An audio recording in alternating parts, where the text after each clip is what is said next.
advisors, council committee, battles are won, we decide that our response to this is going to be free and full. We already did. You can't do anything about that. Except just say it. You're good name. But the time and the money, don't engage them on their own deal, on their own.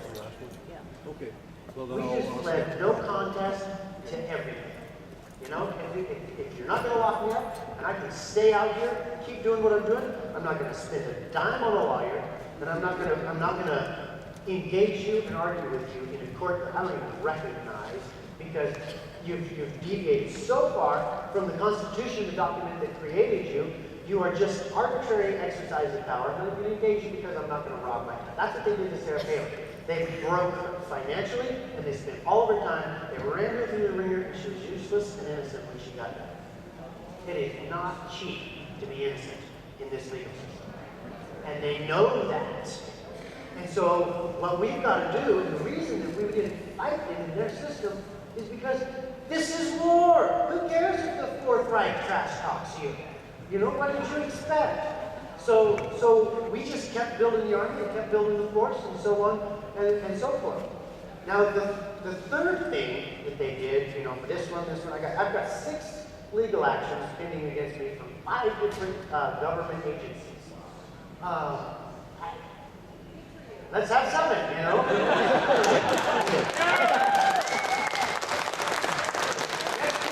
the IRS, I know.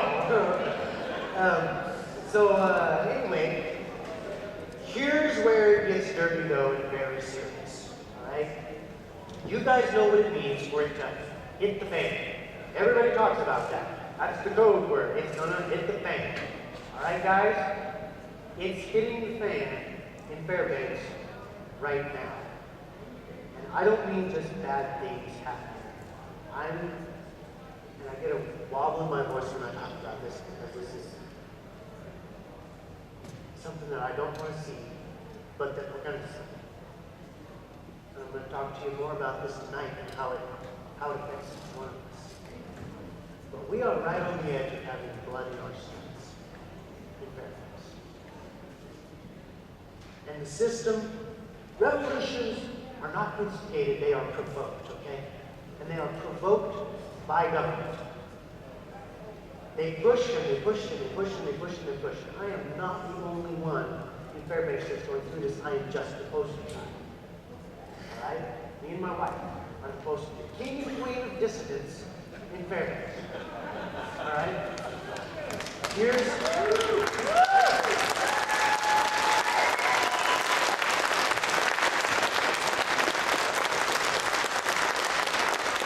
I gotta tell you, all of you people out there that are fighting for the cause, I salute you, because it is not easy. But I don't want to get into what I'm going to talk about tonight. I want to go ahead and wrap up here. All right? The next thing that they did, when we wouldn't respond to them on any of those things, when they couldn't stop me from continuing to organize people the way that we are, and it's not just me, that's what they don't realize. If they kill me, 3 people will step up to take my place. If they kill those 3, 9 will step up to take their place. They are screwed. YouTube screwed the feds.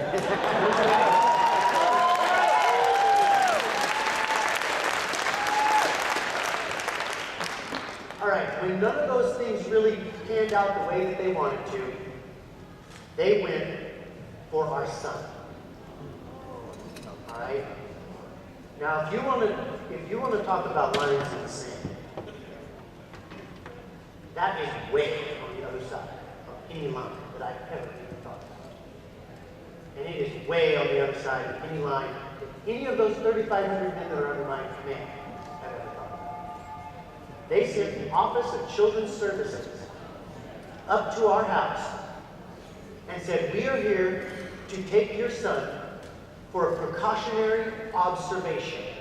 And they said that we have a picture of him off of Facebook playing with ammunition, and we don't believe that he's in a safe environment, and we're going to take your son to observe him. We don't have sheriffs in Alaska. All right? And I said to the lady, I said, I'm not who you're looking for. These aren't the goods you're looking for. Move along. I said, I'm not who you're looking for. You'll have to come back later. And I just shut the door.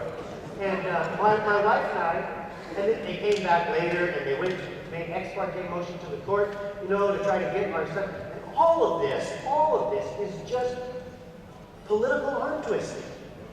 I mean, there's no way that they can substantiate their claim. They can't produce anybody that made a complaint. All it is political arm twisting.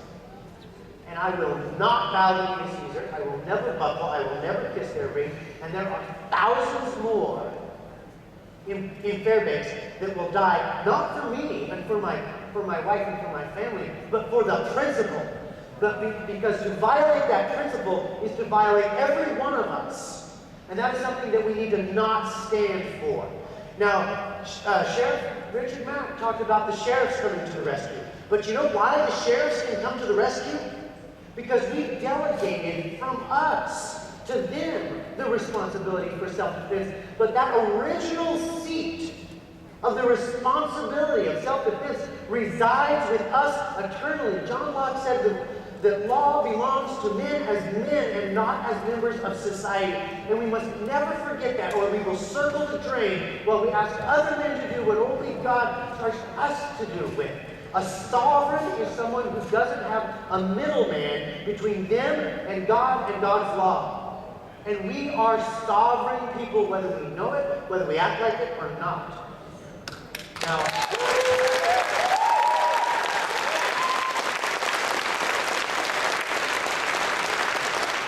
that's where we're at. And my wife and I, and God bless her soul, man, I'm dragging her through the battle, hopping in and out of foxholes. This girl has a lovely form, and it fades away when she's wearing a bulletproof vest. And I don't like that. And she used to complain, you know, that, you know, she'd come up to me and be like, oh, hi, honey, oh, I hate this thing, you know, whenever I'm wearing armor. And now, you know, I hug her, I was like, I know why you hate the thing now. It's like, you're out there, you're like a beetle. So anyway, we've been living underground in Fairbanks now, because the government is trying to get permission from themselves to come and take our son just to check him out. There's no report of just to check him out, just in case, you know. And we gave him 4 responses. OCS can suck it. Okay, that's our first thing. The second one is that we are going to the press. This is going to, anything you do is going to be full daylight. So look out, because that's one thing they were afraid of. Third thing is that we are putting the militia on high alert. And that scared them bad, and they backed off. Because let me tell you what, guys. In Fairbanks, we've got round 1 in the bag. We can have everybody who has anything to do with tyranny dead in one night. Round 2 is the roll of that. I don't know what round 2 looks like, which is why we probably haven't done round 1. Because believe me, there's been a few times where I was red just wanting to do it. But, and then the fourth one is that we are counterclaiming them in admiralty jurisdiction. Who understands that? Okay, good. I just need to super brief sum up because it's a 3-day conference to understand. Lincoln was winning the war, the South got mad, South walked out, there's no government anymore. Lincoln said, oh gosh, what are we going to do? We can't conduct government. I know, we'll make the United States corporation, and we'll just do business as a corporation with bylaws and the Constitution.